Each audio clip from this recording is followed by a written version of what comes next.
அஸ்ஸலாமு அலைக்கும் வரஹ்மத்துல்லாஹி வபரகாத்துஹு. அஊது பில்லாஹி மினஷ் ஷைத்தானிர் ரஜீம். பிஸ்மில்லாஹிர் ரஹ்மானிர் ரஹீம். அல்ஹம்துலில்லாஹி ரப்பில் ஆலமீன். வஸ்ஸலாத்து வஸ்ஸலாமு அலா அஷ்ரஃபில் முர்சலீன் சையதுனா முஹம்மத் வ அலா ஆலிஹி வ ஸஹ்பிஹி அஜ்மஈன். அம்மா பஅத்.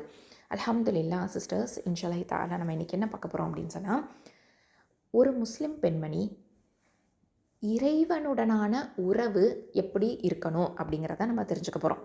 ஒரு முஸ்லிம் பெண்மணிக்கிட்ட எந்த மாதிரியான ரிலேஷன்ஷிப் வித் ஹர் லார்ட் இருக்கணும். நம்ம அல்ஹம்துலில்லாஹ் ஒரு முஸ்லிம் பெண்மணி அப்படின்னு நம்ம சொல்கிறோம். ஐடியல் முஸ்லீமாவாக நம்ம விளங்கணும். ஒரு ரோல் மாடல் முஸ்லீமாவாக நம்ம விளங்கணும். முன்மாதிரி முஸ்லீமாவாக நம்ம விளங்கணும். அப்படின்னா நம்மக்கிட்ட இருக்கக்கூடிய குவாலிட்டிஸ் என்னென்ன? அப்போது இறைவன்கிட்ட நம்ம எப்படி நம்மளுடைய உறவு மேம்படணும் இருக்கணும் அப்படிங்கிறத இன்ஷா அல்லாஹ் நம்ம இப்போ தெரிஞ்சுக்க போகிறோம். அல்லாஹ் தான் நம்மளை படைச்ச ரப்பு இல்லையா? அப்போது நம்மக்கிட்ட ஈமான், இறை நம்பிக்கை இருக்கணும். அது உள்ளத்தில் ஆழமாக பதிஞ்சிருக்கணும். அதை நாவாலையும் இதயத்தால் பதிஞ்சு நாவாலையும் நம்ம அதை மொழிகிறோம் இல்லையா? அல்ஹம்துலில்லாஹ். அப்போது நம்ம உள்ளத்தால் செய்யக்கூடிய இபாதத்தும் இருக்குது, உடலால் செய்யக்கூடிய இபாதத்தும் இருக்குது. அல்ஹம்துலில்லாஹ். அப்படி இருக்கும்போது நம்ம எதன் மேலே நம்பிக்கை வச்சுருக்கிறோம் அப்படின்னு பார்த்தீங்கன்னா, இறை நம்பிக்கை, ஈமானில் உறுதியாக இருக்கிறோம். அது மட்டும் இல்லாமல் முக்கியமான ஒரு விஷயம் என்னென்னா கத்ரு, டெஸ்டினி, ஃபேட், விதி, இதன் மேலே நம்ம உறுதியாக இருக்கிறோம். இப்போது உதாரணத்துக்கு ஒரு முஸ்லீம் பெண் உலகத்தில் நடக்கக்கூடிய இன்பமாக இருந்தாலும் சரி, துன்பமாக இருந்தாலும் சரி, வெற்றி கிடைச்சாலும் சரி, தோல்வி ஏற்பட்டாலும் சரி, எல்லாத்துக்குமே நம்ம என்ன நினைக்கணும்? இது அல்லாஹ்வின் விதிப்படி தான் நடக்குது, கதிரில் என்ன எழுதப்பட்டிருக்குதோ அதுதான் நடக்குது அப்படின்னு உறுதியாக நம்ம நம்பிடணும். நமக்கு கிடைக்க வேண்டியது விதியில் எழுதப்பட்டிருந்துச்சு அப்படின்னு சொன்னால் எக்காரணம் கொண்டும் தவறியே போகாது. நமக்கு கிடைக்காதது ஒருபோதுமே கிடைக்கவும் செய்யாது. அப்படிங்கிறதுல நம்ம தெளிவாக இருக்கணும். அல்ஹம்துலில்லாஹ். மனிதனோட வேலை என்னப்போ அப்படின்னா, சரியான முறையில் முயற்சி செய்யணும். எப்போவுமே நம்மளுடைய எஃபர்ட்டை போட்டுக்கிட்டே இருக்கணும். எந்த செயல் செஞ்சாலும் சரி, நம்மளுடைய முழுமையான எஃபர்ட் 100% எஃபர்ட்டை நம்ம போட்டுக்கிட்டே இருக்கணும். முடிவுகளை யார்கிட்ட விட்டுறணும்? அல்லாஹ்கிட்ட ஒப்படைச்சிடணும். ஸோ எஃபர்ட், முயற்சி செய்கிறது மட்டும்தான் நம்ம வேலை. ரிசல்ட் அல்லாஹ்கிட்ட விட்டுறணும். இது ஒவ்வொரு முஸ்லீம் பெண்மணியும் தெரிஞ்சு வச்சுருக்கக்கூடிய ஒரு முக்கியமான விஷயம்தான். இப்போது உதாரணத்துக்கு திருமணம் தாமதமாகுதுன்னு வச்சுக்கோங்களேன். ஒரு பெண்ணுக்கு ரொம்ப நாளாக திருமணமே தள்ளி போயிட்டே இருக்குது. எதிர்பார்த்த வரனே அமையலை. அப்படின்னா அவங்க என்ன பண்ணிடக்கூடாது? சோர்வடையலாமா? சோர்வடையக்கூடாது. என் இறைவன் விதியில் எனக்கான சிறந்த நேரம் எனக்கு இன்னும் வரலை அப்படின்னு நம்ம நம்பிக்கை வைக்கணும். அதே மாதிரி ஒரு எக்ஸாம் நடக்குது, தேர்வில் தோல்வி அடைஞ்சிட்றாங்க அப்படின்னு சொன்னால் துவண்டு போயிடலாமா? இல்லை, நான் எஃபர்ட்டு போட்டேன் ஆனால் ரிசல்ட்டு சரியான முறையில் வரல அப்படின்னா நம்ம மேற்கொண்டு வேறு என்னமோ தவற விட்டுருக்குறோம் அப்படின்னு தான் நம்ம பாசிட்டிவாக திங்க் பண்ணணும். அதை விட்டுட்டு ஒரு எக்ஸாமுக்காக துவண்டு போய் எத்தனை பேர் தற்கொலை பண்ணிக்கிறாங்க இல்லையா? அப்போது நம்ம இந்த விதி மேலே நம்பிக்கை வச்சிட்டோம் அப்படின்னு சொன்னால் நமக்கு எவ்வளவு ஒரு உறுதி கிடைக்கும். சுப்ஹானல்லாஹ். அது மட்டும் இல்லை, வேலை வாய்ப்புலையும் சரி, இப்போது இன்டர்வியூ அட்டன் பண்ணுறாங்க. நேர்முக தேர்வில் ரொம்ப சிறப்பாக செயல்பட்டுட்டாங்க, ஆனாலும் வேலை கிடைக்கல. அப்போ என்ன நினைக்கணும்? இதை விட சிறந்தது அல்லாஹ் நாடி இருக்கிறான் அப்படின்னு நம்ம நினைக்கணும் இல்லையா? அல்ஹம்துலில்லாஹ். தேர்வில் தோல்வி அடைஞ்சிட்டாலும் சரி, இதை விட சிறந்ததை எனக்கு அல்லாஹ் நாடி இருக்கிறான். வேலைவாய்ப்பு கிடைக்கலனாலும் சரி, இதை விட சிறந்ததை எனக்கு அல்லாஹ் நாடி இருக்கிறான் அப்படிங்கிறத தான் பாசிட்டிவாக நம்ம திங்க் பண்ணணும் அப்படின்னு இஸ்லாம் நமக்கு வலியுறுத்திக்கிட்டே இருக்குது. சுப்ஹானல்லாஹ். அப்போ நம்ம எந்த ஒரு கெட்ட விஷயமாக இருந்தாலும் சரி, துன்பம் ஏற்பட்டாலும் சரி, தோல்வியில் போய் எந்த ஒரு விஷயம் முடிஞ்சாலும் சரி, நம்ம எப்படி இருப்போம்? நம்ம கதிரில் எழுதப்பட்டிருக்கிறது தான் நடக்கும். நம்ம எவ்வளவு முயற்சி செஞ்சாலும் அல்லாஹ் நாடுனா மட்டும்தான் நடக்கும் அப்படிங்கிறதுல நம்ம உறுதியாக இருப்போம். அல்ஹம்துலில்லாஹ். அதனால் நமக்கு தோல்வி கிடச்சிருச்சுனாலோ இல்லைனா துன்பம் ஏற்பட்டாலோ நம்ம துவண்டு போக மாட்டோம், ஸ்ட்ராங்காக இருப்போம் இல்லையா? ஏன்? நம்மளுடைய ஈமான் நம்மக்கிட்ட ஸ்ட்ராங்காக இருக்குது இல்லையா? நம்ம விதி மேலே முழுமையாக நம்பிக்கை வச்சுருக்குறோம். அல்ஹம்துலில்லாஹ். இப்போது நம்பிக்கைக்கு முன்மாதிரியாக 2 பெண்மணிகளை நம்ம வரலாறில் பார்க்கலாம். ஒருத்தவங்க யார் அப்படின்னு தெரியுமா? ஹாஜர் அலைஹிஸ்ஸலாம் அவர்கள். அதாவது நபி இப்ராஹிம் அலைஹிஸ்ஸலாம் அவர்கள் வந்து தன்னுடைய மனைவி ஹாஜர் அலைஹிஸ்ஸலாம் அவங்கள வந்துயும், பச்சிளம் குழந்தையாக இருந்த இஸ்மாயில் அலைஹிஸ்ஸலாம் அவங்களையும் மனித சஞ்சாரமே இல்லாத, தண்ணீரும் இல்லாத மக்கா பாலைவனத்தில் விட்டுட்டு போகிறாங்க. திரும்பி போகும்போது கணவரை பார்த்து ஹாஜர் அலைஹிஸ்ஸலாம் என்ன கேட்டாங்க? எங்களை இங்கே விட்டு போகணும்னு அல்லாஹ் உங்களுக்கு கட்டளையிட்டானா அப்படின்னு கேட்டாங்க. இப்ராஹிம் அலைஹிஸ்ஸலாம் என்ன சொன்னாங்க? ஆமாம் அப்படின்னு சொன்னாங்க. இப்படிப்பட்ட ஒரு கொடிய தனிமையை நினச்சி பாருங்களேன், எப்படி இருக்கும்? ஒரு நாட்டில் ஒரு இடத்துல நம்மளை தனியாக விட்டாலே பயப்படுவோம். எல்லா மனிதர்களும் இருக்கும் போதே நம்ம வந்து பயப்படுவோம். மனித நடமாட்டம் இருக்கும்போதே நம்ம வந்து தனியாக இருக்கிறோம், யாருக்காகவும் வெயிட் பண்ணிட்டு இருக்கிறோம் அப்படின்னு சொன்னாலே நமக்கு பயமாக இருக்கும். ஆனால் மனித சஞ்சாரமே இல்லை, வறண்ட பாலைவனம். அந்த இடத்துல ஒரு பெண்ணை ஒரு குழந்தையோட, பச்சிளம் குழந்தையோட, பால்குடி குழந்தையோட விட்டுட்டு போகிறாங்க அப்படின்னு சொன்னால் எப்பேற்பட்ட ஒரு தவக்குள் இருக்கணும். அந்த தனிமையை நினச்சி பார்க்கும்போதே பயமாக இருக்குது. ஆனாலும் நம்ம தான் பதறுவோம். ஆனால் ஹாஜர் அலைஹிஸ்ஸலாம் அவர்கள் பதறவே இல்லை. அதுக்கு பதிலாக அவங்க என்ன சொன்னாங்க? உறுதியான நம்பிக்கையோடு சொன்ன வார்த்தைகள், சுபஹானல்லாஹ், இதாலா யு தையுனா அப்படின்னு சொன்னாங்க. இதாலா யு தையுனா அப்படின்னு சொன்னாங்க. அப்படின்னா என்ன அர்த்தம்? இதானா அப்படி என்றால், லானா இல்லை மாட்டான், யு தையுனா அப்படின்னா அவன் நம்மை வீணாக்க கைவிட மாட்டான் அப்படின்னு சொல்லியிருக்காங்க. சுபஹானல்லாஹ், அப்படி என்றால் அல்லாஹ் எங்களை கைவிட மாட்டான் அப்படின்னு சொன்னாங்க. சுபஹானல்லாஹ், இந்த வார்த்தையை நம்ம வந்து மனசில் பதிய வச்சுக்கணும். Idalah U தையுனா. சுபஹானல்லாஹ். அப்போது எவ்வளவு இக்கட்டான சூழ்நிலையிலையும் அல்லாஹ்வின் மேலே முழுமையான நம்பிக்கை வைக்கணும் அப்படிங்கிறத நம்ம வந்து புரிஞ்சுக்கிறோம் இல்லையா? இப்போ நமக்கு வந்து உதாரணத்துக்கு குடும்பத்தில் வறுமை ஏற்பட்டுருச்சு, இல்லைனா கணவருக்கு வேலை இழப்பு ஏற்பட்டுருச்சு, இல்லைனா தொழிலில் நஷ்டம் ஏற்பட்டுருச்சு. அந்த மாதிரியான நேரங்களில் இக்கட்டான குடும்ப சூழல் இருக்கும் இல்லையா? அப்போ அது ஒரு துன்பமான ஒரு நேரம் அப்படின்னு நம்ம சொல்லுவோம். அப்போது மனைவியாக இருக்கக்கூடியவங்க என்ன பண்ணணும்? கணவரை நல்லா திட்டலாமா? கண்டிப்பாக திட்டவே கூடாது. என்ன என்ன ஆறுதலான வார்த்தைகள் நம்ம சொல்லணும், பாசிட்டிவாக நம்ம பேசணும். அல்லாஹ் நமக்கு வந்து இவ்வளவு நாளாக உணவளிச்சிட்டு இருந்தான், நமக்கு வந்து ரிஸ்க் வழங்கிட்டு இருந்தான், அவன் நம்ம வந்து நடுத்தருவில் விட்டுட மாட்டான் அப்படின்னு நம்ம ஹாஜர் அலைஹிஸ்ஸலாம் மாதிரி நம்பிக்கையூட்டக்கூடிய வார்த்தைகளை நம்ம பேசணும். சுபஹானல்லாஹ். எத்தனை பெண்மணி இப்படி இருக்கிறோம் அப்படின்னு நமக்கு நாமே செல்ஃப் செக் பண்ணணும், எக்ஸாமின் பண்ணணும். சுபஹானல்லாஹ். அது மட்டும் இல்லாமல் இறையச்சத்துக்கு முன்மாதிரியான ஒரு பெண் இருக்கிறாங்க. யார் தெரியுமா? பால் விற்கக்கூடிய ஒரு பெண். சுபஹானல்லாஹ். இவங்கக்கிட்ட இஹ்சானும் இருந்துச்சு, இன்டெகிரிட்டியும் இருந்துச்சு. அதாவது ஹலீஃபா உமர் ரலியல்லாஹு அன்ஹு அவங்க வந்து அவங்களுடைய ஆட்சி காலத்தில் நகர்வலம் வருவாங்க. அப்போது ஒரு வீட்டில் உரையாடல் நடக்குது. அம்மாக்கும் மகளுக்கும் பேச்சுவார்த்தை நடந்துகிட்ருக்குது. அது என்ன அப்படின்னு நகர்வலம் வரும்போது கேட்குறாங்க உமர் ரலியல்லாஹு அன்ஹு. அது என்ன தெரியுமா பேசிக்கிறாங்க? ஒரு தாய் வந்து தன்னோட மகள்கிட்ட சொல்கிறாங்க, நீங்கள் வந்து பாலில் கொஞ்சம் தண்ணீர் கலந்துடுமா அப்படின்னு சொல்கிறாங்க. இது வந்து ஒரு சாதாரண விஷயமா இருக்குது இல்லையா? பாலில் தண்ணி கலக்கிறது அப்படிங்கிறது அடல்ட்ரேஷன் அப்படிங்கிறது ஒரு சாதாரண விஷயமா இப்போ ஆயிடுச்சு. ஆனால் அப்போ பாருங்கள், பாலில் வந்து கொஞ்சம் தண்ணீர் கலந்துடுமா அப்படின்னு அம்மா வந்து மகள்கிட்ட சொல்கிறாங்க. அதுக்கு மகள் என்ன தெரியுமா சொன்னாங்க? அமீருல் மொமினின் உமர் அவர்கள் பாலில் தண்ணீர் கலக்கக்கூடாது அப்படின்னு சட்டம் போட்டிருக்காங்க அப்படின்னு மறுக்கிறாங்க. பால்லலாம் தண்ணீர் கலக்க மாட்டேன், ஏன்னா உமர் ரலியல்லாஹு அன்ஹு அவங்க வந்து பாலில் தண்ணீர் கலக்கக்கூடாதுன்னு சட்டம் போட்டிருக்காங்க, அமீருல் மொமினினாக இருக்கிறாங்க, அவங்க சொல்லு பேச்சை நம்ம கேட்கணும் அப்படின்னு சொல்லிட்டு மகள் சொல்கிறாங்க. உடனே தாய் அதுக்கு என்ன பதில் சொன்னாங்க? இங்கே உமர்லாம் இல்லை, அவருக்கு தெரியவா போகுது, நீ தண்ணீர் கலமா அப்படின்னு சொல்கிறாங்க. அதுக்கு அந்த பெண் சொன்ன பதில் என்ன தெரியுமா? வரலாறையே சிறப்புமிக்க பதில். உமர் பார்க்கலனாலும் உமரோட இறைவன் அல்லாஹ் பார்த்துட்டு இருக்கிறானே அப்படின்னு சொன்னாங்க.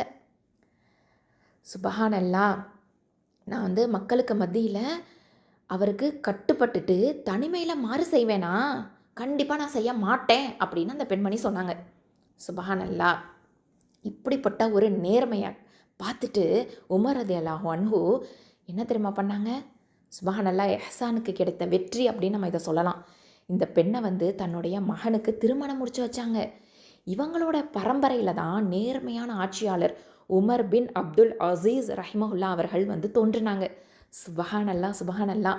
இப்போது இது வந்து கண்டிப்பாக இஹ்சான் தான் இல்லையா? அதாவது அல்லாஹ் நம்ம பார்க்குறான் அப்படிங்கிற அந்த உணர்வு, இதுதான் இஹ்சான் அப்படின்னு சொல்கிறோம். சுபஹானல்லாஹ். அந்த உணர்வு அது இருந்ததுனால எஹ்சானுக்கு கிடைத்த வெற்றியை பார்த்தீங்களா? அவங்களுடைய பரம்பரையில் ஒரு சிறந்த நேர்மையான ஆட்சியாளர் வந்திருக்கிறாங்க. சுபஹானல்லாஹி வபிஹம்திஹி. இப்போது நம்ம வந்து நினச்சி பார்க்கணும், தனிமையில் நம்ம பாவம் செய்கிறோமா? ஏன்னா பல மக்கள் கூடி இருக்கும்போது, நிறைய பேரோட நம்ம இருக்கும்போது கண்டிப்பாக நம்ம வந்து பாவங்கள் செய்கிறது குறைவு, செய்யவும் மாட்டோம். ஆனால் தனிமையில் இருக்கும்போது பாவம் செய்கிறதுக்கு ஏகப்பட்ட விஷயங்கள் நமக்கு ஷைத்தான் வசுவாஸ் பண்ணிக்கிட்டு இருப்பான் இல்லையா? அந்த நேரத்தில் நம்ம என்ன நினைக்கணும்? ஏன்னா கையில் நமக்கு ஸ்மார்ட் ஃபோன் அப்படிங்கிறது இருக்குது இல்லையா? யாருமே பார்க்கல அப்படின்னு சொன்னால் நிறைய பேர் என்ன பண்ணுறாங்க, ஆபாசமான காட்சிகளை பார்க்குறாங்க. இல்லைனா தேவையில்லாத தளங்களுக்கு போய் அதில் வந்து நிறைய விஷயங்களை கன்சியூம் பண்ணுறாங்க. அதெல்லாம் பண்ணலாமா? அதெல்லாம் செய்யலாமா? அல்லாஹ் நம்மளை பார்த்துட்ருக்குறானே அப்படின்ற அந்த உள்ளுணர்வு, அச்சம் இருக்கணும் இல்லையா? சுபஹானல்லாஹ். அதுதான் எஹ்சான். எஹ்சான் இருந்துச்சு அப்படின்னு சொன்னால் கண்டிப்பாக தனிமையில் பாவம் செய்ய மாட்டாங்க. அதே மாதிரி வேலை செய்யக்கூடிய இடத்துல இருந்தாலும் சரி, ஆஃபீஸில் இருந்தாலும் சரி, மேலதிகாரி இல்லாத நேரத்தில் நமக்கு கொடுக்கப்பட்ட வேலையை முழுமையாக செய்யாமல் அரைகுறையாக செய்கிறது, இந்த மாதிரி இருக்கலாமா? அதாவது மேலதிகாரி மேனேஜர் இல்லைனாலும், ஆஃபீஸில் மேனேஜர் இல்லைனாலும் எனக்கு கொடுக்கப்பட்ட வேலையை நான் சரியாக செய்யணும் அப்படிங்கிறதுல ஒரு பெண் வந்து ரொம்பவே உறுதியாக இருக்கணும் இல்லையா? ஒரு பெண்ணோ ஆணோ, முஸ்லீம் பெண் வந்து கண்டிப்பாக இதில் இன்டெகிரிட்டியோடு இருக்கணும். சுபஹானல்லாஹ். நமக்கு கொடுக்கப்பட்ட வேலையை நம்ம சரியாக செய்யணும். அது வந்து யாரும் பார்க்குறாங்க, பார்க்கல, நம்மளை ஃபாலோ பண்ணுறாங்க, ஃபாலோ பண்ணலை அப்படிங்கிறதெல்லாம் கிடையாது. நமக்கு கொடுக்கப்பட்ட வேலை, நம்மளுடைய பதவி, நமக்கான ஹக்குக்கு, நம்ம அமானிதத்துக்கு உண்மையாக இருக்கணும், விசுவாசமாக இருக்கணும், லாயலாக இருக்கணும் அப்படிங்கிறத நமக்கு புரியணும் இல்லையா? அல்ஹம்துலில்லாஹ். இதுதான் எஹ்சான் அப்படிங்கிறது. அல்ஹம்துலில்லாஹ். இப்போது அடுத்ததாக என்ன அப்படின்னு பார்த்தீங்கன்னா, அல்லாஹோட நம்ம கனெக்ட் ஆகக்கூடிய விஷயம் மறுமை வாழ்வு. அதை பற்றின ஒரு விழிப்புணர்வு நமக்கு இருக்கணும் இல்லையா? அவேர்னஸ் நமக்கு இருக்கணும். ஆஹிராவை பற்றின ஒரு அவேர்னஸ் நமக்கு இருக்கணும். அதாவது உலக வாழ்க்கை, இந்த இம்மை வாழ்க்கை அப்படிங்கிறது ஒரு பரீட்சை கூடம் தான், எக்ஸாமினேஷன் ஹால் அப்படிங்கிறத நம்ம நினைவில் வச்சுக்கணும். நம்ம இங்கே வந்து வீணாக படைக்கப்பட்டிருக்கிறோமா? கண்டிப்பாக கிடையவே கிடையாது. வீணாக படைக்கப்படவே இல்லை. மறுமையில் நம்ம ஒவ்வொருத்தவங்களுக்குமே நம்மளுடைய செயலுக்கும் சரி, சொல்லுக்கும் சரி, அல்லாஹ்கிட்ட கணக்கு காட்டணுமே, அக்கௌண்டபிலிட்டி இருக்குதே. அதை நம்ம நினச்சி பார்க்கணும் இல்லையா? சுபஹானல்லாஹ். அல்லாஹ் சுப்ஹானஹு தஆலா நம்மளை வீணாக படைக்கலை அப்படின்னு நமக்கு சொல்லி காமிக்கிறான். அதாவது 23ல் 115வது ஆயத்தை பாருங்கள். அஃபஹசிபுதும் அஃபஹசிபுதும் அப்படின்னா என்ன அர்த்தம்? எண்ணிக்கொண்டீர்களா?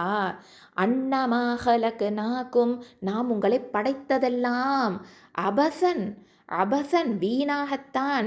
வ அன்னக்கும் இலைனாலா துர்ஜஊன், வ அன்னக்கும் நிச்சயமாக நீங்கள் இலைனா நம்மிடம், லா துர்ஜஊன் திரும்பி கொண்டு வரப்பட மாட்டீர்கள் அப்படின்னு நீங்கள் நினச்சிட்டு இருக்கிறீங்களா அப்படின்னு நல்லா கேட்குறான். நாம் உங்களை படைத்ததெல்லாம் வீணுக்காக என்றும் நீங்கள் நம்மிடத்தில் நிச்சயமாக மீட்டப்பட மாட்டீர்கள் என்றும் எண்ணிக்கொண்டீர்களா என்று இறைவன் கேட்டான் அப்படின்னு அல்லாஹ் சுப்ஹானஹு தஆலா இந்த ஆயத்தில் நமக்கு சொல்லி காமிக்கிறான் சூரத்துல் முஃமினூன்ல. அப்போ இதில் நம்ம கவனமாக இருக்கணும். அப்போது நம்ம வந்து நம்ம வீணாக படைக்கப்படவில்லை, நம்ம சொல்லுக்கும் செயலுக்கும் அக்கௌண்டபிலிட்டி இருக்குது, அல்லாஹ்கிட்ட தான் நம்ம திரும்பி போக போகிறோம் அப்படிங்கிறதுல நம்ம உறுதியாக நம்ம இருக்கிறோம். அல்ஹம்துலில்லாஹ்.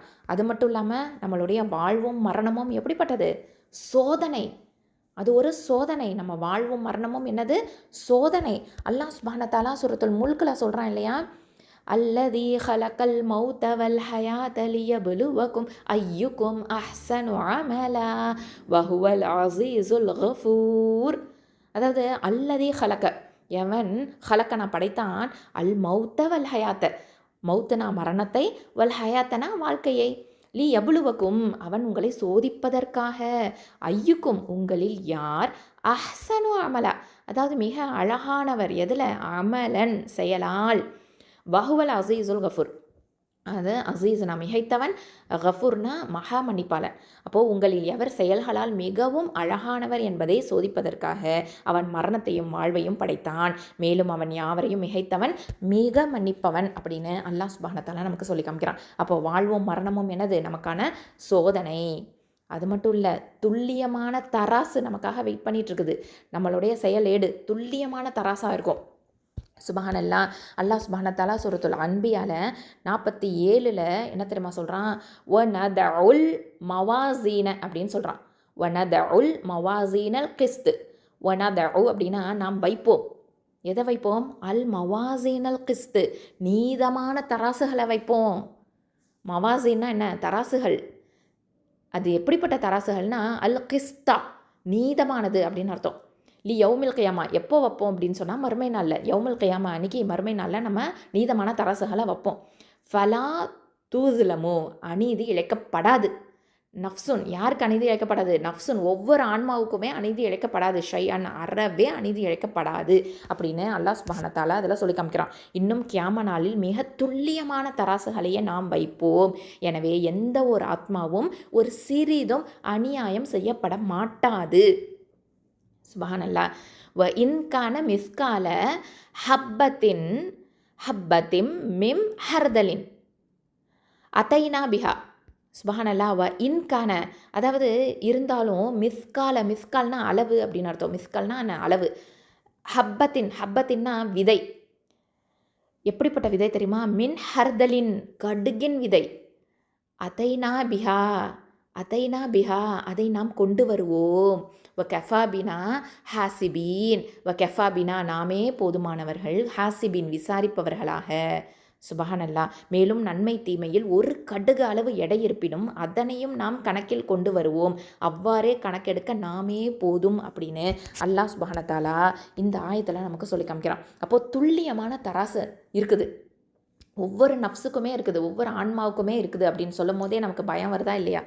அல்ஹம்துலில்லாஹ். கடுகுங்கிறது எவ்வளோ வெயிட்லெஸ்ஸாக இருக்கும் இல்லையா? அந்த வெயிட்லெஸ், அதை வந்து நம்ம ஒரு நெக்லிஜெண்ட்டாக, ஒரு ஒரு ஒரு ஒன்றுமே கண்டுக்காத ஒரு விஷயமா நம்ம நினப்போம். ஆனால் மறுமையில் அப்படிப்பட்ட அளவு கூட அங்கே வந்து நிற்கும். சுபஹானல்லாஹ். இப்போது உதாரணத்துக்கு பிறரை பற்றி பேசுகிறத நம்ம நினச்சி பார்க்கலாம். நம்ம வந்து காசிப் பண்ணுறதா இருக்கட்டும், பேக் பைட் பண்ணுறதா இருக்கட்டும். இப்போ நம்ம ஃப்ரெண்ட்ஸோடு இருக்கிறோம், அப்போ வந்து பேசும்போது புறம் பேசுகிற சூழல் வந்துச்சு அப்படின்னு சொன்னால் நம்ம என்ன நினைக்கணும்? இது என்னோட மறுமையோட தராசில் வைக்க முடியுமா அப்படின்னு நம்ம சிந்திச்சு அதை தவிர்க்கணும். சுப்ஹானல்லாஹி வ பிஹம்திஹி. அப்போது நம்ம இந்த ஒவ்வொரு பாவமான செயல் செய்கிறோம் அப்படின்னு சொன்னால், நமக்கு அல்லாஹ் தடுத்த விஷயங்களை நம்ம செய்கிறோம் அப்படின்னு சொன்னால், நம்ம உடனே என்ன நினைக்கணும்? இதை என் மறுமை தராசில் வைக்க முடியுமா அப்படின்னு இந்த வார்த்தையை நமக்கு நாம கேட்டு பார்த்துக்கணும். இதை என் மறுமையின் தராசில் வைக்க முடியுமா? இது மனசில் நல்ல எல்லாருமே, ஒவ்வொரு பெண்மணியுமே பதிய வச்சுக்கணும். இதை என் மறுமையின் தராசில் வைக்க முடியுமா? சுபஹானல்லாஹி வ பிஹம்திஹி. அல்லாஹ் நம்ம அனைவரையும் காப்பானாக. இது வந்து ஒவ்வொரு பெண்மணியும் உணர்ந்து நம்ம செயல்படணும். ஏன்னா நம்ம வந்து சாதாரணமான ஒரு செயலாக இருக்குது இந்த புறம் பேசுகிறது. இதெல்லாம் வந்து ஒரு சாதாரணமான ஒரு விஷயமா இருக்குது. பிறரை பற்றி பேசுகிறது அப்படின்னு சொன்னால் அவ்வளவு சந்தோஷமான ஒரு விஷயமா இருக்குது இல்லையா? அதுவும் பெண்களுக்கு குறிப்பாக நார்மலாக அது வந்து வந்துட்டுருக்குது இல்லையா? ஒரு 2 பேர் சேர்ந்தாங்கன்னா 3வது ஒரு ஆளை பற்றி பேசுகிறது. இதை கண்டிப்பாக நம்ம தவிர்க்கணும். அப்போ வந்து இதை என் மறுமையின் தராசில் வைக்க முடியுமா அப்படின்னு நாமே கண்டிப்பாக நம்ம உள்ளுணர்வு இந்த கேள்வியை கேட்டுக்கிட்டே இருக்கணும். சுபஹானல்லாஹ். அது மட்டும் இல்லாமல் ஒரு பெண்மணி வந்து, ஒரு முஸ்லீம் பெண்மணி எதுலேருந்து தவிர்ந்திருப்பாங்க அப்படின்னு பார்த்தீங்கன்னா, இணை வைப்பு பித்தத்து. இணை வைப்பு பித்தத்து கண்டிப்பாக அதை அவாய்ட் பண்ணுவாங்க. ஷிர்க்கையும் இன்னோவேஷனையும் என்ன பண்ணுவாங்க? அவாய்ட் பண்ணிடுவாங்க, தவிர்த்துடுவாங்க. ஒரு முஸ்லீம் பெண் செய்ய வேண்டிய முக்கியமான கடமை என்னென்னா, அல்லாஹுக்கு யாரையுமே இணை வைக்காமல் இருக்கிறது, ஷிர்க்கு செய்யாமல் இருக்கிறது, மார்க்கத்தில் இல்லாத புதுமைகளை தவிர்க்கிறது, பித்தாவை தவிர்க்கிறது இல்லையா? இணை வைப்பு அப்படின்னாலே ஷிர்க்கு, பாலித்திசம் அப்படின்னு சொல்லுவோம். இது எப்படிப்பட்டது அப்படின்னு நமக்கு எல்லாருக்குமே தெரியும். எப்படிப்பட்டது? மன்னிக்கப்படாத பாவம் இல்லையா? மன்னிக்கப்படாத பாவம். அல்லாஹ் சுப்ஹானஹு தஆலா சூரத்துன் நிசால நமக்கு சொல்கிறான், இன்னல்லாஹ லா யஃபிரு, இன்னல்லாஹ லா யஃபிரு, அதாவது இன்னல்லாஹ நிச்சயமாக அல்லாஹ் லா யஃபிரு மன்னிக்க மாட்டான். லா யஃபிரு அப்படின்னு சொல்லிட்டான், மன்னிக்க மாட்டான். எதை? ஐ யுஷ்ரிக பிஹி, ஐ யுஷ்ரிக பிஹி, அதாவது இணை வைக்கப்படுவதை, பிஹினா அவனுக்கு, வ யஃபிரு, வ யஃபிரு இன்னும் மன்னிப்பான். எதை அப்படின்னு சொன்னால், மா தூன தாலிக்க, மா தூனதாலிக்க இது தவிர, எது, லிமன் எவருக்கு, யஷா நாடுகிறான். அப்போது நிச்சயமாக அல்லாஹ் தனக்கு இணை வைப்பதை மன்னிக்க மாட்டான். இதை தவிர மற்ற எதையும் தான் நாடியவர்களுக்கு மன்னிப்பான் அப்படின்னு அர்த்தம். சுபஹானல்லாஹ். அது மட்டும் இல்லாமல் வமை யுஷ்ரிக் பில்லாஹி ஃபகதிஃப் தரா இஸ்மன் அதீமா. அப்போது வமன் எவர் யுஷ்ரிக் இணை வைப்பார் பில்லாஹி அல்லாஹிற்கு ஃபகத் திட்டமாக இஃப்தரா அப்படின்னா புனைந்து விட்டார் இஸ்மன் அதீமா பெரும் பாவத்தை. அப்போது யார் அல்லாஹுக்கு இணை வைக்கிறார்களோ அவர்கள் நிச்சயமாக மிகவும் பெரிய பாவத்தையே கற்பனை செய்கின்றார்கள் அப்படின்னு அல்லாஹ் சுப்ஹானஹு வ தஆலா இங்கே நமக்கு சொல்லி காமிக்கிறான். அப்போது நிச்சயமாக அல்லாஹ் தனக்கு இணை வைப்பதை மன்னிக்க மாட்டான். இதை நமக்கு நல்லா ஸ்ட்ராங்காக மனசில் பதிய வச்சுக்கணும். இப்போது உதாரணத்துக்கு ஜோதிடம் பார்க்குறதா இருக்கட்டும், சகுனம் பார்க்குறதா இருக்கட்டும், இப்போ நியூஸ் பேப்பரில் நாளிதழ்களில் ராசி பலன் பார்க்குறதா இருக்கட்டும், இல்லை பூனை குறுக்க போனால் கெட்டது அப்படின்னு அதில் நம்புறதா இருக்கட்டும், இல்லை தர்காவில் போய் குழந்தை வரம் கேட்குறதா இருக்கட்டும், இது எல்லாமே ஷிர்க்கு தான். யார்கிட்ட மட்டும்தான் நம்ம கேட்கணும்? அல்லாஹ்கிட்ட மட்டும்தான் நம்ம கேட்கணும். அப்படிங்கிறதுல நம்ம ஒரு முஸ்லீம் பெண்மணியாக உறுதியாக இருப்போம். அல்ஹம்துலில்லாஹ். அடுத்ததாக பார்த்திங்கன்னா நபி வழிக்கு மாறு செய்வதையும் தவிர்க்கணும். நபி வழிக்கு மாறு செய்கிறது அப்படிங்கிறது பித்தா. அப்போது நம்ம சுன்னா அப்படிங்கிறத தான் ஃபாலோ பண்ணணுமே தவிர பித்தாவை அவாய்டு பண்ணணும் இல்லையா? தூதர் சொன்ன விஷயங்களை கொடுத்த விஷயங்களை நம்ம அப்படியே ஏற்றுக்கணும். அல்லாஹ் சுப்ஹானஹு வ தஆலா சூரா ஹஷரில் 7வது ஆயத்தில் சொல்கிறான், மேலும் நம் தூதர் உங்களுக்கு எதை கொடுக்கின்றாரோ அதை எடுத்துக்கொள்ளுங்கள், இன்னும் எதை விட்டும் உங்களை விலக்குகின்றாரோ அதை விட்டும் விலகிக் கொள்ளுங்கள், மேலும் அல்லாஹ்வை அஞ்சிக் கொள்ளுங்கள், நிச்சயமாக அல்லாஹ் வேதனை செய்வதில் மிக கடினமானவன் அப்படின்னு அல்லாஹ் சுப்ஹானஹு வ தஆலா நமக்கு எச்சரிக்கை கொடுக்குறான். அப்போது நம்ம என்ன பண்ணணும்? நபி வழிக்கு மாறு செய்கிறத தவிர்க்கணும். அதாவது பித்தாவை நம்ம அவாய்ட் பண்ணணும். நம்ம தூதர் கொடுத்ததை நம்ம ஏற்றுக்கணும். அப்போ சுன்னாவை மட்டுமே நம்ம கடைப்பிடிக்கணும் அப்படிங்கிறத நம்ம தெளிவாக ஒரு முஸ்லீம் பெண்மணி இருப்போம். அல்ஹம்துலில்லாஹ். அதே மாதிரி புதுமைகள் எல்லாமே நிராகரிக்கப்படும் அப்படிங்கிறத நமக்கு தெரியும் இல்லையா? மன் அமில அப்படின்னா யார் ஒரு செயலை செய்தாரோ, அமலன் ஒரு செயல், லைஸ அலைஹி அதில் இல்லை, அம்ருனா எமது கட்டளை, ஃபஹுவ ரத்து நிராகரிக்கப்பட்டது. ஓகேவா? மன் அமில அமலன் லைஸ அலைஹி அம்ருனா ஃபஹுவ ரத்து. இது நபி ஸல்லல்லாஹு அலைஹி வஸல்லம் அவர்கள் நமக்கு சொல்லியிருக்கிறாங்க. யார் ஒருவர் ஒரு செயலை செஞ்சாரோ அந்த ஒரு செயல் எமது கட்டளையில் அது இல்லை அப்படின்னா அது என்ன பண்ணப்படும்? நிராகரிக்கப்படும் அப்படின்னு நபி ஸல்லல்லாஹு அலைஹி வஸல்லம் அவர்கள் நமக்கு சொல்கிறாங்க. இப்போ உதாரணத்துக்கு வாட்ஸ்அப்பில் நம்ம யூஸ் பண்ணுறோம் இல்லையா? அதில் ஃபார்வர்டு மெசேஜ் எக்கச்சக்கமாக வரும். அதில் பார்த்திங்கன்னா இந்த துவாவை 10 பேருக்கு அனுப்புனா நல்லது நடக்கும், இந்த மாதிரியான ஆதாரமில்லாத செய்திகள் எக்கச்சக்கமாக நம்ம எல்லா சோஷியல் மீடியாலையும் நம்ம பார்க்கக்கூடியதாக இருக்குது. வாட்ஸ்அப் மட்டும் இல்லாமல் ஃபார்வர்ட் பண்ணி விட்டா இந்த மாதிரி பரப்புனா அதை ஃபஸ்ட்டு பரப்புறது அப்படின்னு சொன்னால் ஃபஸ்ட்டு அதை நம்புகிறோன்னு அர்த்தம். அந்த செய்தியை நம்ம நம்பினா தான் நம்ம பரப்புவோம் இல்லையா? அப்போ அதை நம்புறதும் பரப்புறதும் கண்டிப்பாக பித்தத்து. அப்படி தானே? குரான் ஹதீஸில் உள்ளதை மட்டும்தான் நம்ம ஃபாலோ பண்ணணும்.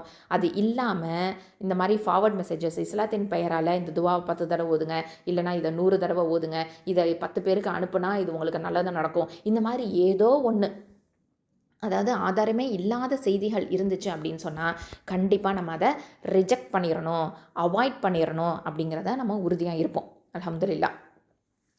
அது மட்டும் இல்லாமல் ஒரு முஸ்லீம் பெண் 5 நேர தொழுகைகளையும் கண்டிப்பாக பேணி தொழக்கூடியவங்களாக இருப்பாங்க இல்லையா? நேரம் தவறாமை அப்படிங்கிறது ஒரு முஸ்லீம் பெண்மணிக்கு கண்டிப்பாக கன்ஃபார்மாக தெரியும். ஏன்னா அவங்க தான் இம்பார்ட்டன்ஸ் ஆஃப் ப்ரேயராக தெரிஞ்சு வச்சுருப்பாங்க இல்லையா? அதனுடைய முக்கியத்துவம் அது கண்டிப்பாக தெரியும். 5 நேர தொழுகைகளையும் அதற்குரிய ஆரம்ப நேரத்திலேயே பேணுதலாக நிறைவேற்றணும் அப்படிங்கிறது ஒரு முஸ்லீம் பெண்மணிக்கு தெரியும். அதாவது எவ்வளவு தடைகள் வந்தாலும் சரி, இப்போ நமக்கு ஒரு பெண்ணாக இருக்கக்கூடிய நமக்கு வீட்டு வேலைகள் இருக்கலாம், இல்லை வெளியில் அலுவலகத்துக்கு போய் வேலை செய்கிறவங்களா இருக்கலாம், இல்லை பள்ளிக்கூடத்தில் ஒரு டீச்சராகவோ ஏதோ ஒரு வேலை செய்கிறவங்களா இருக்கலாம், தாய்மையோட சுமைகளாக இருக்கலாம், குழந்தை வளர்ப்பில் பிஸியாக இருக்கலாம், இல்லைனா மனைவி அப்படிங்கிற முறையில் கணவனுக்கு செய்ய வேண்டிய கடமைகளில் பிஸியாக இருக்கலாம். இதெல்லாமே தொழுகை விட்டு என்ன பண்ணக்கூடாது? நம்மளை தடுத்துடக்கூடாது. அப்புறம் செஞ்சுக்கலாம், ஃபஸ்ட்டு இந்த வேலையை முடிச்சிடுவோம் அப்படின்னு நம்ம தள்ளி போடக்கூடாது. நம்மக்கிட்ட தள்ளி போடுதல் அப்படிங்கிற விஷயமே இருக்கக்கூடாது. நன்மைகளை உடனே செய்யணும் அப்படிங்கிறதுல நம்ம கவனம் இருக்கும் இல்லையா? ஏன்னா அது மார்க்கத்தின் தூண் தானே. தொழுகை அப்படிங்கிறது இஸ்லாத்தின் தூண் இல்லையா? யார் அதை நிலைநாட்டுறாங்களோ அவர் மார்க்கத்தை நிலைநாட்டுறாங்க அப்படின்னு அர்த்தம். சுப்ஹானல்லாஹ். அப்போது நம்ம இதில் கவனமாக இருக்கணும். ராசுல் அம்ரி அல் இஸ்லாமு வ அமூதுஹுல் ஸலாஹ். அப்படின்னு நபி ஸல்லல்லாஹு அலைஹி வஸல்லம் அவர்கள் சொல்கிறாங்க.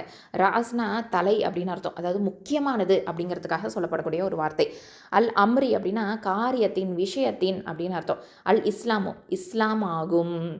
வ அமூதுஹு அமூதுஹு அப்படின்னா இன்னும் அதன் தூண் அப்படின்னு அர்த்தம். தூண் எது? அஸ்ஸலா தொழுகையாகும்.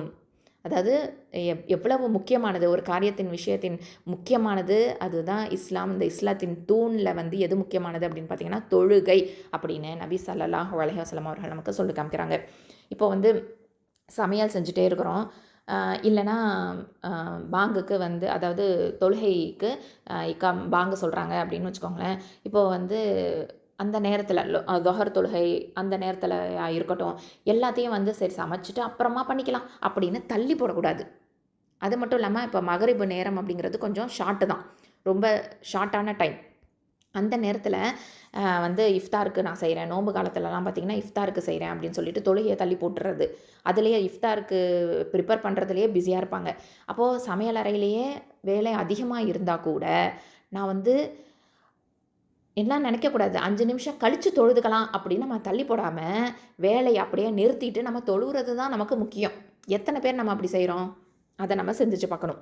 அது மட்டும் இல்லாமல் ஒரு விழாவில் பார்ட்டிசிபேட் பண்ணுறோம், பங்கெடுக்கிறோம், இல்லைனா பயணங்களில் இருக்கிறோம், ஏதோ ஒரு ட்ராவலில் இருக்கிறோம் அப்படின்னா அந்த கல்யாண வீடுகளில் எடுத்துக்கலாம். அங்கே வந்து தொழுகையே இல்லாமல் பெண்கள்லாம் இருக்கிறத பார்க்க முடியுது.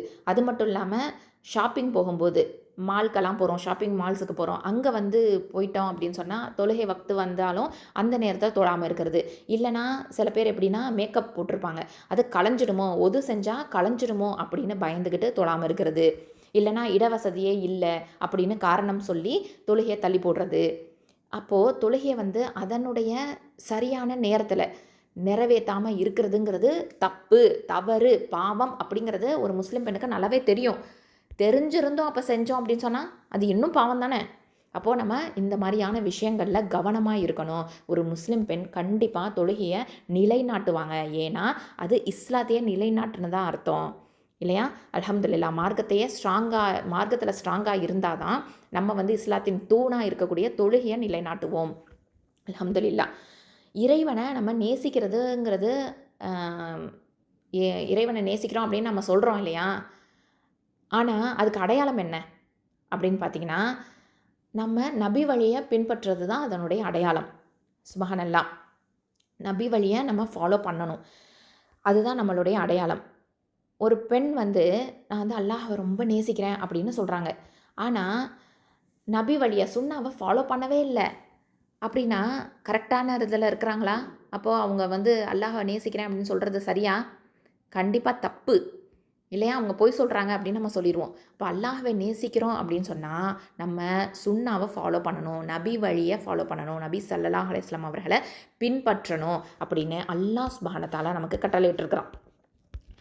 அதாவது ஆல இம்ரானில் பார்த்தீங்க அப்படின்னு சொன்னால் குல் இன் குன்தும் குல் அப்படின்னா கூறுவீராக, இன் குன்தும் நீங்கள் இருந்தால், துஹிப்பூனல்லாஹ் அல்லாஹ்வை நேசிப்பீர்கள், ஃபத்தபிஊனி என்னை பின்பற்றுங்கள், யுஹ்பிபுக்கும் உங்களை நேசிப்பான், வ யக்ஃபிர் லக்கும் உங்களுக்கு இன்னும் மன்னிப்பான், ذுனூபகும் உங்கள் பாவங்களை, வல்லாஹு கஃபூருர் ரஹீம் இன்னும் அல்லாஹ் கஃபூருன் மகா மன்னிப்பாளன், அர் ரஹீமுன் மகா கருணையாளன். அதாவது நபியே நீர் கூறும், நீங்கள் அல்லாஹ்வை நேசிப்பீர்களானால் என்னை பின்பற்றுங்கள், அல்லாஹ் உங்களை நேசிப்பான், உங்கள் பாவங்களை உங்களுக்காக மன்னிப்பான், மேலும் அல்லாஹ் மன்னிப்பவனாகவும் மிக்க கருணை உடையவனாகவும் இருக்கின்றான் அப்படின்னு அல்லாஹ் சுப்ஹானஹு வ தஆலா கட்டளையிட்டிருக்கிறான். அப்போது நம்ம இதில் கவனமாக இருக்க வேண்டியதாக இருக்குது. அல்லாஹ்வை நான் நேசிக்கிறேன் அப்படின்னு சொன்னால் நம்ம எதை ஃபாலோ பண்ணியிருக்கணும்? நபி வழியை ஃபாலோ பண்ணியிருக்கணும், சுன்னாவை ஃபாலோ பண்ணியிருக்கணும் அப்படிங்கிறத நமக்கு தெரியுது. இப்போ நம்ம ட்ரெஸ்ஸாக இருக்கட்டும், நம்மளுடைய கல்ச்சராக இருக்கட்டும், இதில் எல்லாத்துலேயும் பார்த்திங்கன்னா கரெக்டாக நம்ம நபி வழியை தான் ஃபாலோ பண்ணுறோமா அப்படின்னு நமக்கு நம்ம செக் பண்ணிக்கணும். ஃபேஷன் அப்படிங்கிற பேரில் பிற மத கலாச்சாரம், அந்நிய கலாச்சாரத்தை ஃபாலோ பண்ணாமல் நமக்கு நபி ஸல்லல்லாஹு அலைஹி வஸல்லம் அவர்கள் காட்டி தந்த கண்ணியமான ஆடை முறையை நம்ம ஃபாலோ பண்ணணும் இல்லையா? இதை அணியிற இந்த மாதிரி நம்ம ஹிஜாபோட அழகான லூஸான அவுட்ஃபிட்டோடு இருந்தோம் அப்படின்னு சொன்னால், அழகான அபாயாவோடு இருந்தோம், கண்ணியமான உடையோடு இருந்தோம் அப்படின்னு சொன்னால் அல்லாஹ் நம்மளை நேசிப்பான். ஏன்? நம்ம நபி ஸல்லல்லாஹு அலைஹி வஸல்லம் அவர்கள் சொன்ன ஆடை முறையாக ஃபாலோ பண்ணுறோம் இல்லையா? இது ஒரு உதாரணம் தான். இந்த மாதிரி நம்ம ஹிஜாபை விரும்பி அணியிறது அப்படிங்கிறது ரொம்ப முக்கியம். ஏன்னா நமக்கு நான் அல்லாஹ்வை நேசிக்கிறேன். நான் அல்லாஹ்வை நேசிக்கிறேன் அப்படின்னு சொன்னால் நான் நபி வழியை ஃபாலோ பண்ணுறேன் அப்படிங்கிறத நம்ம தெரிஞ்சுக்கிறோம். அல்ஹம்துலில்லாஹ். ஸோ ஒரு முஸ்லீம் பெண்மணி எப்படி இருக்கணும் அப்படிங்கிறத நம்ம தெரிஞ்சுக்கிட்டோம் இல்லையா?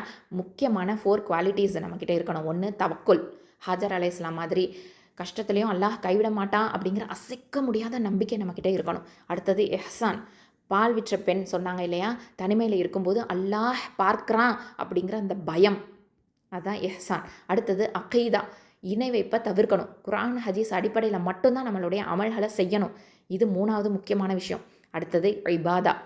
எப்படிப்பட்ட சூழலாக இருந்தாலும் சரி தொழுகையை தவறாமல் நம்ம தொழுகணும். குறிப்பிட்ட நேரத்தில் நம்ம தொழுகணும் அப்படிங்கிற விஷயம். சுபஹானல்லாஹ். ஸோ இந்த மாதிரியான விஷயங்களில் நம்ம கண்டிப்பாக உறுதியாக இருக்கணும் இல்லையா? அல்ஹம்துலில்லாஹ். இப்போ ஒரு தொகுப்பாக நம்ம பார்த்துடலாம். அதாவது நம்மக்கிட்ட அப்சல்யூட் ஃபெய்த் இருக்கணும், தௌஹீத் இருக்கணும், அது மட்டும் இல்லாமல் தவக்குல் இருக்கணும். ஒரு முஸ்லீம் பெண்ணை வந்து உயர்வடைய செய்கிறது எது அப்படின்னு பார்த்திங்கன்னா அல்லாஹ்வின் மேலே இருக்கக்கூடிய உறுதியான நம்பிக்கை தான். உலகத்துலேயும் சரி மறுமையிலையும் சரி நடக்கிறது எல்லாமே அல்லாஹ் தீர்மானித்தபடி தான் நடக்குது அப்படிங்கிறத நம்ம உறுதியாக நம்ம நம்புகிறோம் இல்லையா? என்னுடைய ரிஸ்க்கு வந்து எனக்கானது, அது தவறவே செய்யாது. என்னுடையது அல்லாதது எனக்கிட்ட எப்போவுமே வராது அப்படிங்கிறத நம்ம ஒவ்வொருத்தவங்களுமே புரிஞ்சிருப்போம். நமக்கு அப்போ என்ன வேணும்? முயற்சி இருக்கணும், தவக்குல் இருக்கணும். அப்போ கண்டிப்பாக இறுதியில் என்ன கிடைக்கும்? வெற்றி கிடைக்கும். சுபஹானல்லாஹ். இதை நம்ம ஞாபகத்தில் வச்சுருக்கிறோம். அல்ஹம்துலில்லாஹ். அது மட்டும் இல்லாமல் நம்ம வந்து ஹாஜர் அலைஹிஸ்ஸலாம் அவங்கக்கிட்ட இருந்த பெர்ஃபெக்டான தவக்குலை நம்ம பார்த்தோம் இல்லையா? பாலைவனத்தில் தனிப்பட்ட நிலையில் கூட அல்லாஹ்வின் மேலே முழுமையாக நம்பிக்கை வச்சுருந்தாங்க இல்லையா? அவங்களுடைய சிரமங்கள் எப்படிப்பட்டதாக இருந்துச்சு. சஃபா மருவாக்கு இடையில் அவங்க ஓடி ஓடி எவ்வளவு முயற்சி செஞ்சாங்க இல்லையா? சுபஹானல்லாஹ். இன்றைக்கும் நம்ம ஹஜ்ஜு உம்ராக்கு போனால் அதை வந்து நினைவுபடுத்தக்கூடியவங்கள அல்லாஹ் நமக்கு ஆக்கிட்டான் இல்லையா? சுபஹானல்லாஹ். அது மட்டும் இல்லாமல் அல்லாஹ் நம்மளை பார்த்துட்டே இருக்கிறான். அல்லாஹ் இஸ் ஆல்வேஸ் வாட்சிங் மீ அப்படிங்கிறத நம்ம ஃபீல் பண்ணணும். அட் ஆல் டைம்ஸ், எல்லா நேரத்துலையுமே. அதுதான் இஹ்சான் அப்படிங்கிறது. தனிமையிலையா இருந்தாலும் சரி, கூட்டத்திலையா இருந்தாலும் சரி, அல்லாஹ் பார்க்குறான், கேட்குறான் அப்படிங்கிற இந்த விழிப்புணர்வு, அவேர்னஸ் நமக்கு இருக்கணும். தூய்மையான நடத்தை இருக்கணும், நேர்மையான குணம் இருக்கணும், தவறை வந்து விட்டு விலகி இருக்கணும். அல்ஹம்துலில்லாஹ். இதுதான் நம்ம இஹ்சான் அப்படின்னு சொல்கிறோம். அல்லாஹ்வை நீர் காண்கிறது போல் வழிபடுவது, அதுதான் இஹ்சான் அப்படின்றது நமக்கு நல்லாவே தெரியும். அது மட்டும் இல்லாமல் அதாவது உமர் ரலியல்லாஹு அன்ஹு அவங்க காலத்தில் ஒரு பெண் வந்து பாலில் தண்ணீர் கலக்க மறுத்தாங்க இல்லையா? உமர் வந்து பார்க்க மாட்டார், அல்லாஹ் பார்ப்பானே அப்படின்னு அவங்க நினச்சாங்க. இந்த பெண்ணை வந்து உமர் ரலியல்லாஹு அன்ஹு அவங்க வந்து அவங்களுடைய மகன் ஆசிம் அவங்களுக்கு மணந்தாங்க. அதாவது திருமணம் பண்ணி வச்சாங்க. அவங்களுடைய சந்ததிகளை வந்தவர் தான் உமர் இப்னு அப்துல் அசீஸ் அப்படிங்கிறவர். இவர் வந்து 5வது நியாயமான ஹலீஃபாவாகவும் இருந்திருக்கிறாரு. சுபஹானல்லாஹ். அது மட்டும் இல்லாமல் நம்மக்கிட்ட கிளியர் அகீதா இருக்கணும். ஷிர்கே இருக்கக்கூடாது இல்லையா? அதாவது அல்லாஹுக்கு இணை வைக்க மாட்டாங்க. ஒரு முஸ்லீம் பெண்மணி எப்படி இருப்பாங்க? அல்லாஹுக்கு இணை வைக்க மாட்டாங்க. வழிபாடு அப்படிங்கிறது யாருக்கு மட்டும் இருக்கும்? ஒரே அல்லாஹுக்கு மட்டும்தான் இருக்கும். அல்லாஹ்கிட்ட தான் துவா கேட்பாங்க, நம்பிக்கை வைப்பாங்க, பயம் இருக்கும், தேங்க்ஸ் ஷுக்ரு செய்வாங்க, நன்றி கூறுவாங்க.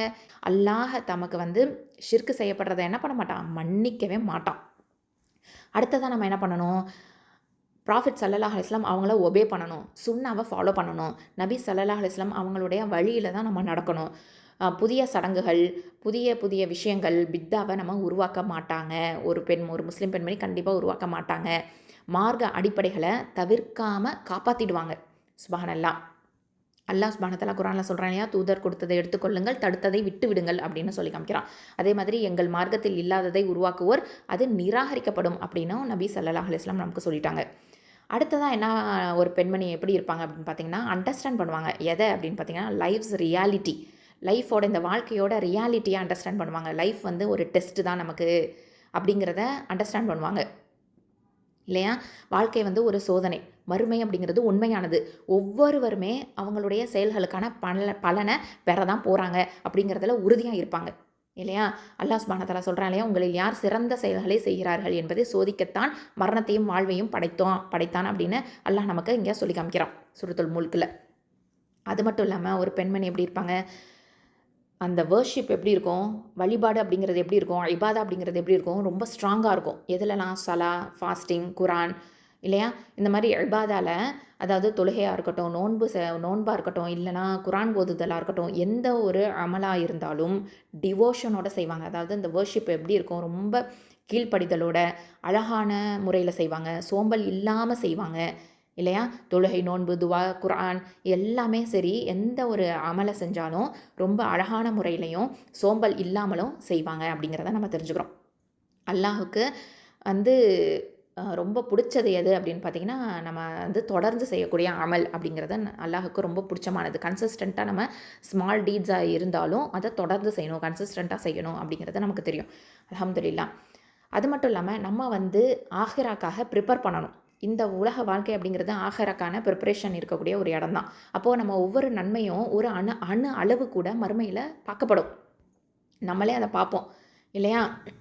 ஃபமை யஅமல் மிஸ்கால தர்ரத்தின் ஹைரன் யரா வமை யஅமல் மிஸ்கால தர்ரத்தின் ஷர்ரன் யரா அப்படின்னு அல்லாஹ் சுப்ஹானஹு வ தஆலா சூரத்துல் ஜல்ஜலால நமக்கு சொல்லி காமிக்கிறான். ஒரு நன்மையாக இருந்தாலும் சரி, தீமையாக இருந்தாலும் சரி, எல்லாத்தையுமே நம்ம அது கடுகளவாக இருந்தாலும் சரி நம்ம கண்டிப்பாக அதை மறுமையில் பார்ப்போம். அது மட்டும் இல்லாமல் ஒரு முஸ்லீம் பெண் எப்படி இருப்பாங்க அப்படின்னு பார்த்திங்கன்னா, பியூர் ஃபெய்த் இருக்கும். அந்த ஃபெய்த் ஈமான் வந்து எப்படிப்பட்டதாக இருக்கும்னா பியூரிட்டியோடு இருக்கும். அதே மாதிரி தக்வாவோடு இருக்கும். கான்ஷியஸ்னஸ் ஆஃப் ஹார்ட் அப்படின்னு சொல்ல அந்த இதயத்தை வந்து ரொம்ப தூய்மையானதாக அல்லாஹோட நினைவில் இருக்கக்கூடியவங்களாக இருப்பாங்க. அல்லாஹ் மேலே அழகான நம்பிக்கை வச்சுருப்பாங்க.